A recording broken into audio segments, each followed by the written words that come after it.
Mr. Satterthwaite was not in the best of moods. The day had been a disaster from the start. Late departures, 2 punctures, a wrong turn that left them stranded in the middle of the desolate Salisbury Plain. And now, as the clock edged closer to 8 p.m., a 3rd puncture had left them utterly at the mercy of circumstance. Their destination, Marwick Manor, still lay 40 miles away, and frustration loomed heavy in the air. As the chauffeur huddled with the local mechanic in whispered, almost conspiratorial tones, Mr. Satterthwaite, a man whose every movement seemed to mimic the delicate fluttering of a ruffled bird, paced impatiently outside the shabby village garage. The diagnosis was bleak. A minimum of 30 minutes for repairs, though the mechanic cynically added it might well be more like 40. "This place," Mr. Satterthwaite muttered, his tone dripping with disdain. "Kirtlington Mallet, is it? What a charming spot." His words were laced with sarcasm, though he deliberately avoided voicing the harsher words that sprang to his mind. It was a one-horse village with little to recommend it. An indifferent post office, a few unremarkable shops, and a lonely inn whose faded sign creaked ominously in the evening wind. Yet hunger gnawed at him, and the bells and motley insignia hanging on that forlorn inn seemed to beckon like a mirage to a weary traveler. His chauffeur, Masters, ever the practical man, suggested they take refuge there for a meal. "Not up to your usual standards, sir, of course," Masters added apologetically, acknowledging his employer's refined taste for haute cuisine and continental chefs. Reluctantly, and more out of resignation than enthusiasm, Mr. Satterthwaite made his way down the uneven road toward the inn. Thunder growled in the distance, a storm gathering strength in the skies above. As the mechanic muttered about the brewing tempest, Satterthwaite's mind drifted, his curiosity piqued by the inn's peculiar name and the garage man's cryptic remark about odd folks who frequented the place. Odd folks, indeed. The words lingered in his mind like a half-remembered melody, their ambiguity somehow unsettling and intriguing at once. The innkeeper, a burly and jovial man named William Jones, greeted him with all the warmth of a seasoned host, promising a hearty steak, golden fried potatoes, and cheese as fine as any gentleman could wish for. But as the man casually mentioned another guest currently residing at the inn, a certain Mr. Quinn, Satterthwaite froze in his tracks. "Quinn?" he repeated, his voice tinged with disbelief and excitement. Could it be? Surely it had to be the very same Harley Quinn, a man whose mere presence seemed to carry an air of mystery and destiny. It was as if fate had orchestrated this unlikely reunion in this most unexpected of places. The coffee room was modest but welcoming, and as Satterthwaite entered, his eyes immediately fell upon the tall, dark figure seated at a table. The man's unmistakable smile and the calm, almost otherworldly tone of his voice confirmed it. "Ah, Mr. Satterthwaite, we meet again," said Mr. Harley Quinn, rising to greet him. It was a moment charged with an odd electric energy, as if the universe had conspired to align their paths once more. Satterthwaite, overwhelmed by the serendipity of it all, found himself grinning broadly as he clasped Mr. Quinn's hand. The storm outside rumbled louder, but inside the inn a different kind of storm was brewing, a meeting that would surely unravel mysteries and set the stage for the extraordinary. Delighted, Mr. Satterthwaite settled into his seat across from Mr. Harley Quinn, his small frame brimming with newfound excitement. "What a stroke of luck!" he exclaimed, his tone bursting with enthusiasm. "A breakdown of my car, yet such a delightful encounter for me. And you, Mr. Quinn, are you staying long?" "Just for the night," came Mr. Quinn's calm reply, his words carrying that same enigmatic charm Mr. Satterthwaite had always associated with him. "Then," Mr. Satterthwaite said, almost breathless, I am truly fortunate." He regarded Mr. Quinn's dark, smiling face with a kind of childlike anticipation, his mind already racing with thoughts of what peculiar wonders or insightful moments might unfold in this reunion. As if reading his thoughts, Mr. Quinn tilted his head slightly and said with gentle humor, "I assure you, Mr. Satterthwaite, I have no rabbit in my hat, nor a bowl of goldfish to conjure from my sleeve." "Too bad," exclaimed Mr. Satterthwaite, momentarily caught off guard. He chuckled, then leaned in conspiratorially. "You know, I can't help it. I always think of you as a man of magic. Ha! A man of mystery and miracles. That's how I see you." "And yet," Mr. Quinn replied smoothly, "it is you, Mr. Satterthwaite, who performs the conjuring tricks, not I." Satterthwaite blinked in surprise. "Me? No, I lack the flair, the inspiration." "Inspiration?" Mr. Quinn smiled faintly. "A bit too grand a word, perhaps. All I do is speak the cue, that's all. The magic, as you say, is entirely yours." Before Satterthwaite could respond, the landlord arrived with bread and butter, placing the simple yet inviting spread before them. Just then, a flash of lightning illuminated the room, followed by a loud clap of thunder that seemed to rattle the very walls. The storm was upon them. "A wild night," Satterthwaite murmured, his voice imbued with a hint of dramatic flair, as if he were rehearsing a line from a long-forgotten play.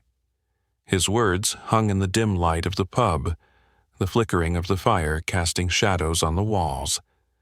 But before he could elaborate, the landlord, an older man with a crooked back and an air of quiet authority, interjected, his voice gruff and heavy with memory.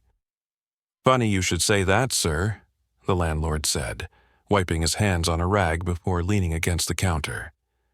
"It was just such a night when Captain Harwell brought his bride home. The night before he disappeared forever." The mention of Captain Harwell caused a stir in Satterthwaite's mind. A spark of recognition flickered in his eyes, and he sat up straighter in his chair. "Ah, of course," he exclaimed, his voice now tinged with an edge of sharp curiosity. The name Kirtlington Mallet surged to the forefront of his thoughts, and the story, the one that had captivated all of Britain only 3 months prior, came rushing back to him. The case of Captain Richard Harwell's mysterious disappearance had gripped the nation, a tale of love, betrayal, and vanishing men. It was a case Satterthwaite had followed avidly in the papers, his mind swirling with wild speculation and forming countless theories. Now, to find himself in the very heart of the mystery, sitting at the same bar where the legend had begun, it was almost too much to be coincidental. "Yes," the landlord continued, shaking his head slowly, his eyes clouded with the weight of his memories. "It was a black mystery, that's what it was. Captain Harwell was a fine young gentleman, handsome, full of life, and head over heels in love with Miss Luto. They were the talk of the village, you know. Everyone said there'd be a match, and so there was. The whole place was waiting for it.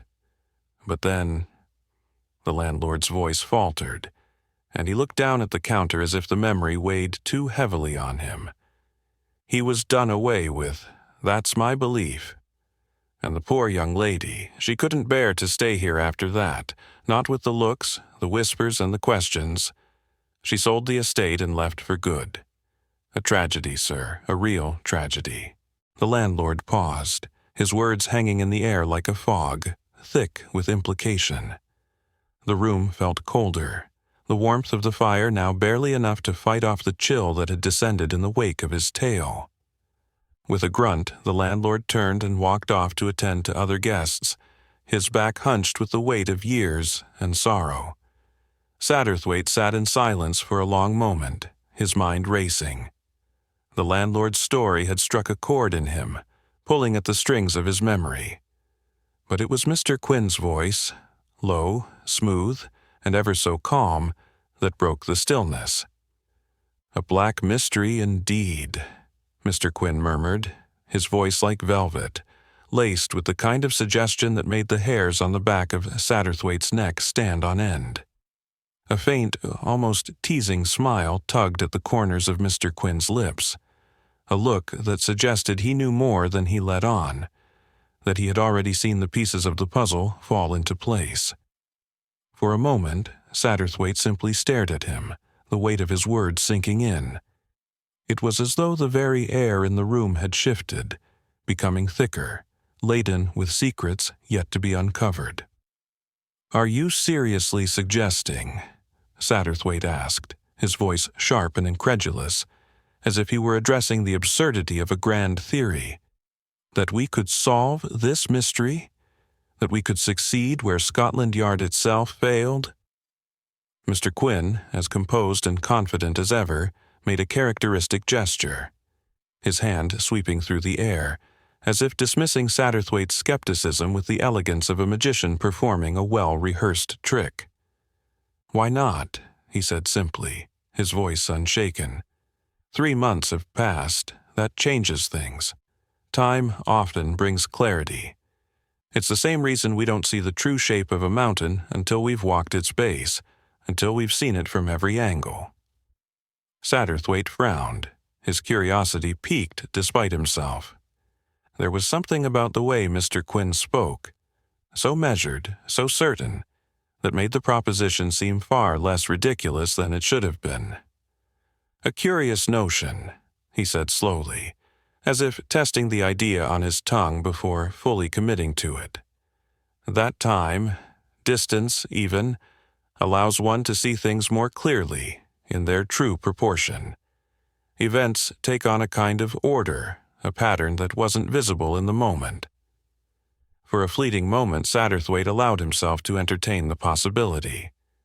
What if this was more than just a tale of a tragic disappearance? What if the truth was buried somewhere beneath the surface, waiting to be uncovered by those who weren't afraid to ask the right questions? Could he and Mr. Quinn truly unravel a mystery that had eluded even the best minds of Scotland Yard? The thought sent a shiver of anticipation through him.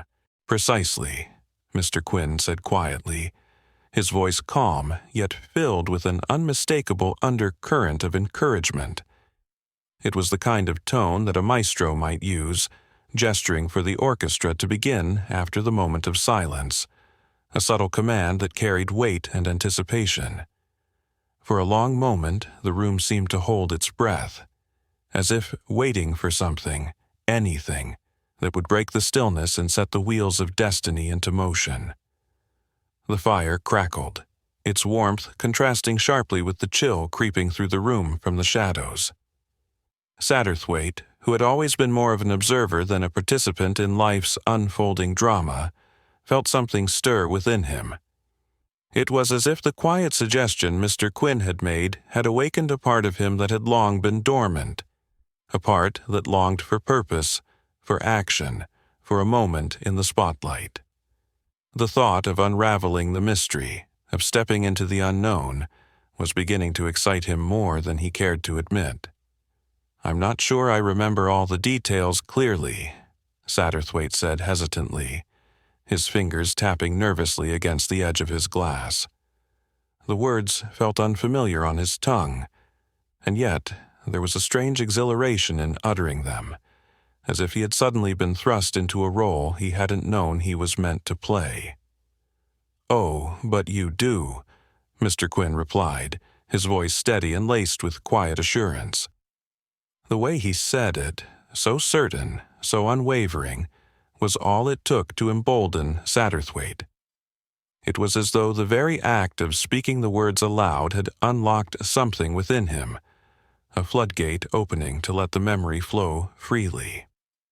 And with that, Satterthwaite took a deep, steadying breath, his heart beating faster as he plunged into the story. The words came easier now, the details falling into place as though they had always been there, waiting to be remembered. "It was just over a year ago," he began, his voice gradually growing steadier with each word, as though the story itself was breathing life into him. when Ashley Grange came into the possession of Miss Eleanor Luto, a beautiful old house, though long neglected.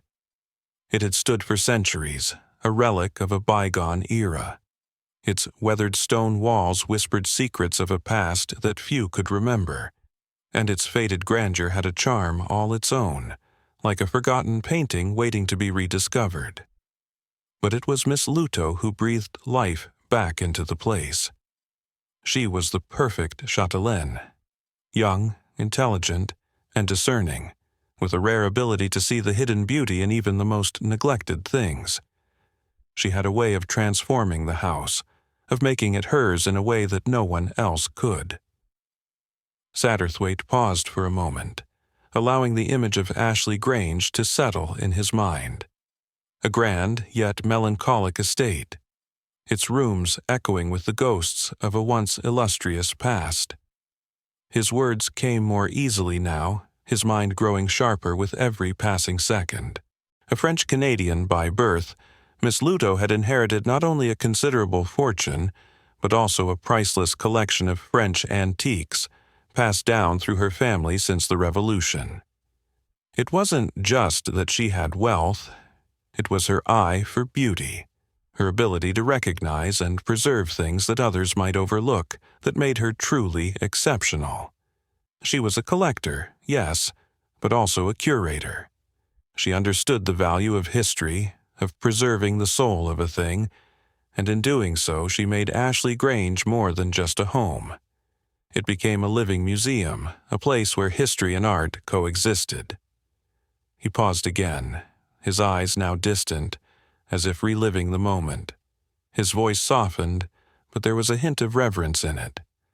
Her taste was impeccable. It wasn't just about wealth for her, it was about passion. She didn't collect for the sake of owning. She collected because she loved the stories behind each piece.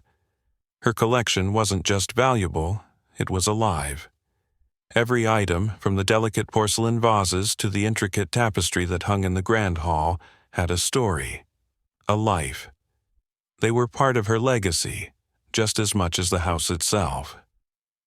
Across from him, Mr. Quinn listened intently, his dark eyes glinting with a quiet understanding. The firelight reflected in his gaze, but there was something more, something calculating, as though he were already piecing together the puzzle Satterthwaite was laying out before him. Satterthwaite's voice grew even more animated as he continued. When the tragedy struck, and Miss Luto was forced to sell Ashley Grange, even the great Cyrus G. Bradburn couldn't resist the allure of her collection. Bradburn, the American collector, the man who'd amassed a fortune from his own extraordinary acquisitions, had long sought the treasures that Miss Luto had curated with such care. When she made the decision to part with the estate, he was among the first to offer a price that no one could match. And yet, despite his wealth and his reputation, even he couldn't have predicted the turn of events that would follow. Satterthwaite's voice dropped slightly, the weight of the next words evident in his tone. But the sale was shrouded in mystery. No one knew why Miss Luto chose to leave so suddenly, and there were whispers, rumors, really, that something darker had taken place behind the scenes. Some said that her departure wasn't just a decision born of grief, but of fear. Fear of something, or someone, that she could no longer escape. And when she left, the story of Ashley Grange became just another tragedy, just another tale of lost love and forgotten dreams. But there was more to it than that, much more. Mr. Quinn leaned forward slightly, his eyes narrowing, his interest clearly piqued. The story was unfolding, and with it, the possibility of revelation. Satterthwaite paused, his gaze now firmly locked on Mr. Quinn. The words had flowed so freely now, the story so vivid in his mind, that he barely recognized the passage of time. He was no longer just recounting a tale. He was living it, piecing together the fragments of a mystery that had haunted him for months. Cyrus G. Bradburn may have been the one to take possession of the house, Satterthwaite continued, his voice gaining in confidence. But it was Miss Luto who had the final say. It was she who chose which pieces would remain behind and which would leave. And in those decisions, in the pieces that were sold and those that were kept, there lay the key to everything. The key to understanding why the tragedy occurred and why it still lingers, even now. The storm outside roared to life with renewed fury, as though the heavens themselves had been provoked into a second, wilder tempest. The wind howled and screeched like some ancient, vengeful spirit, clawing at the old inn with all its might. Forked lightning ripped across the sky, illuminating the dark night in stark, eerie flashes of light, each one brief yet powerful enough to cast the room into harsh, unnatural brilliance. The thunder that followed was deafening, a violent crack that shook the very foundations of the inn, rattling the walls as if some mighty force were trying to tear the building from its roots. Outside, the rain fell in torrents, lashed by the howling wind like furious, icy daggers aimed at the very soul of the earth. It struck the windows in sharp, rhythmic bursts, the sound almost musical in its intensity, yet discordant. A symphony of chaos, a soundtrack to the tempest's rage. The storm seemed alive, its fury endless, as if it were bound by an ancient, untold grudge. Inside, the fire crackled merrily in contrast, the warm glow of the flames offering a stark contrast to the violent world outside. Its light stretched and bent, casting long, jagged shadows on the walls that danced and flickered, constantly shifting as if alive with secrets of their own. Mr. Satterthwaite, for a moment lost in the unrelenting power of nature, sat frozen with a fork halfway to his mouth. His eyes widened, his thoughts momentarily scattered by the intensity of the storm's assault. The wind outside seemed to intensify, rattling the windows so violently that he half expected them to shatter under the pressure. A sharp gust of wind howled through the crack of the door, sending a shiver down his spine. He glanced around at the others, sensing the palpable tension that hung in the air, thick like the humidity before a thunderstorm. "Well," he said, forcing a nervous laugh that barely broke the tension, "it seems the storm has no intention of letting us off lightly tonight." His voice, though light-hearted, could not fully mask the uneasy edge creeping into his tone. There was something about the ferocity of the storm that felt too fitting, too deliberate. It mirrored the turmoil inside him, the growing sense that this night was destined to become something far more unsettling than he had imagined. Mr. Quinn, ever the enigma, was unaffected by the storm's fury. He leaned back slightly in his chair, his posture relaxed as though the tempest outside were little more than a passing inconvenience. The faintest curl of a smile tugged at the corner of his lips, an expression that seemed to suggest he found some dark amusement in the raging storm that now echoed their conversation. "Perhaps," he said softly, his voice low and smooth, like the calm before the storm's final decisive strike, "the storm is merely echoing the tumultuous nature of our conversation. Some mysteries demand a stormy backdrop, wouldn't you say?" His words hung in the air, heavy with implication. It was as though Mr. Quinn had known, even before Satterthwaite had arrived, that this night would unfold in ways that defied expectations. There was an eerie sense of inevitability about it now. Satterthwaite was momentarily struck by the thought that perhaps the storm itself was a harbinger of things to come. Dark, unpredictable, and dangerous. Before Satterthwaite could respond, the landlord returned, his heavy footsteps approaching with purpose. He carried a platter of cheese and a pitcher of ale, his rough hands setting them down on the table with a decisive thud that seemed to punctuate the silence. His ruddy face was briefly illuminated by another flash of lightning, casting an almost otherworldly glow on his weathered features. The air seemed to crackle with tension as he looked from one man to the other, his expression a mix of curiosity and wary reluctance. "You gentlemen seem mighty interested in that old Harwell affair," he remarked, his voice laced with both intrigue and a quiet caution, as if the mere mention of the case might stir up ghosts best left undisturbed. Mr. Satterthwaite, his eyes alight with a spark of excitement, leaned forward, his hand resting on the table, his gaze unwavering.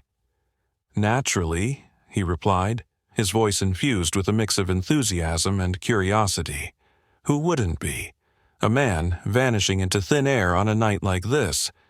It's the very essence of intrigue, the kind of thing that makes one question the very fabric of reality. What could be more mysterious than that?" The landlord's face darkened slightly, his fingers absently brushing the edge of the platter as he stared into the flickering flames. He seemed torn, as if the temptation to speak his mind warred with a deep, lingering fear. The atmosphere in the room shifted, growing heavier with each passing second. The landlord scratched his head, clearly struggling with the urge to share his thoughts, but hesitant to open a door that might never close. He took a long, slow breath, his voice lowering into a near whisper.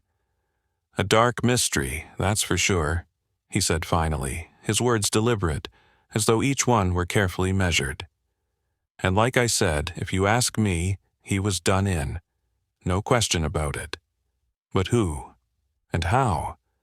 That's the riddle, isn't it? A man like Captain Harwell, well known, respected, gone in an instant, vanishing without a trace. What could cause a man to disappear so completely?" His eyes flicked nervously toward the door, as if expecting someone, or something, to materialize from the shadows. The unspoken words hung in the air like a thick fog. The mystery of Captain Harwell's disappearance was one that had consumed not only the village but the entire region, and now, in this storm-swept inn, it seemed that the pieces were finally starting to fall into place. Yet, the more the landlord spoke, the more it seemed that the truth, however dark, was still just beyond reach. Satterthwaite leaned in closer, his eyes narrowing, sensing the opening of a door to something far more dangerous and complex than he had anticipated. The storm outside raged on, a fierce, uncontrollable force of nature.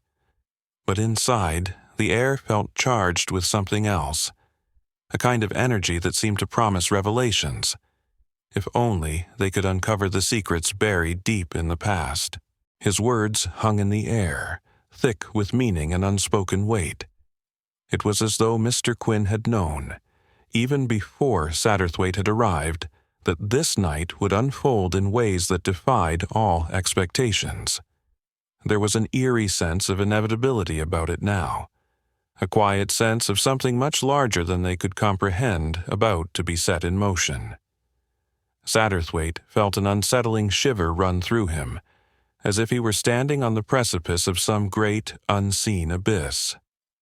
The storm outside, violent and relentless, mirrored his internal unease. It wasn't merely weather anymore. It felt as if the very air was charged with anticipation, as if the storm itself were a harbinger of things yet to come. Things dark, unpredictable, and perhaps far more dangerous than they could imagine. Satterthwaite's mind raced as he tried to grasp the enormity of the situation. Could it be? Could it all be connected, the storm, the mystery of Captain Harwell's disappearance, the tension in the room? And just as quickly he shook the thought from his mind, dismissing it as the product of his overactive imagination. But deep down, he couldn't help but wonder if the universe was aligning in ways he couldn't yet understand, pushing them all toward a revelation. Before Satterthwaite could voice his thoughts, the heavy sound of footsteps approached the table, their purposeful rhythm breaking the fragile silence that had settled over them. The landlord appeared again, carrying a large platter of cheese and a pitcher of ale. His rough hands set them down on the table with a decisive thud, the noise sharp in the stillness of the room, cutting through the tension like a blade. His ruddy face, weathered by years of hard living, was briefly illuminated by another flash of lightning. For an instant, his features seemed to glow with an almost otherworldly light, as though he were more spirit than man. The air seemed to crackle with a strange energy, and Satterthwaite could feel it in his bones. The landlord's eyes flicked between him and Mr. Quinn, his gaze shifting uncomfortably, as if he were weighing whether to speak or keep his thoughts locked away. The weight of his hesitation was palpable, the words he held back more dangerous than anything he could say aloud. "You gentlemen seem mighty interested in that old Harwell affair," the landlord remarked, his voice carrying an edge of curiosity but also caution. His words seemed careful, deliberate, as if he feared the very mention of Captain Harwell's name might stir up long-buried memories, or worse, invite forces into the room best left outside. There was a wariness in his eyes, a reluctance to go any deeper into the topic. Mr. Satterthwaite, his own curiosity burning brightly, leaned forward. His eyes glinted with an intensity that matched the storm outside, and he rested his hand on the table, his fingers barely touching the cool wood, as if he were afraid the table itself might shatter under the weight of the mystery that was unfolding. "Naturally," he replied, his voice almost eager, his words filled with an energy that was hard to contain. "Who wouldn't be? A man vanishing into thin air on a night like this. It's the very essence of intrigue, the kind of thing that makes one question the very fabric of reality. What could be more mysterious than that?" The landlord's expression darkened, his brow furrowing as his fingers absently brushed the edge of the cheese platter. His eyes glazed over, staring into the flames of the fire that danced with wild, unpredictable energy. For a long moment, the only sound was the crackling of the fire and the howling wind outside, as though the landlord had temporarily withdrawn into himself, lost in the memories of that dark night. The weight of the past seemed to sit heavily on his shoulders. He took a slow, deliberate breath, his hands now resting on the edge of the table as though to steady himself. "A dark mystery, that's for sure," he said at last, his voice low and gravely, almost reverent. "And like I said, if you ask me, he was done in, no question about it." His words were measured, calculated, as though each one held a fragment of the terrible truth he feared might spill out if he spoke too freely. But who? And how?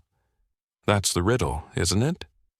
A man like Captain Harwell, well-known, respected, gone in an instant, vanishing without a trace, as if the earth itself swallowed him up.